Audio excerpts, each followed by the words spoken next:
Today, I'll walk you through how to download OneNote notebooks and OneDrive folders, even if you're a total beginner or just need a quick refresher. By the end of this guide, you'll know exactly how to save your important files locally so you can access them anytime, anywhere. Let's get started by navigating to OneDrive. First, open your web browser and go to the OneDrive website. You can do this by typing in the URL or simply searching for OneDrive. Once you're there, log in with your Microsoft account if prompted.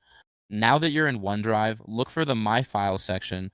This is where all your folders and files are stored. Take a moment to familiarize yourself with the layout. Don't worry if your dashboard looks slightly different. Microsoft updates its interface from time to time. Next, find the folder that you want to download.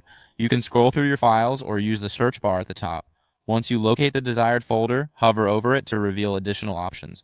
This is similar to finding a book on a shelf. You just need to know where to look. Now click on the three dots next to the folder name. This will open a menu with various options. Think of this as opening a toolbox. Each tool has a specific purpose. From this menu, click on the download option. Your browser will then begin downloading the folder as a compressed file. This process may take a moment depending on the size of the folder, so be patient. Now let's move on to downloading a OneNote notebook. Start by opening the OneNote application or going to the OneNote website. Once you're in, select the notebook you wish to download. Next, click on File in the top left corner. This will open a new menu. Or just like flipping through a menu at a restaurant, you'll see various options available to you. Then click on Export. Here you will have the option to choose the specific notebook you want to download and select the file format. You can think of this as choosing how you want your meal served. Different formats suit different needs. After making your selections, click on Export. A prompt will appear asking you where you want to save the file on your computer. Choose your preferred folder and click Save.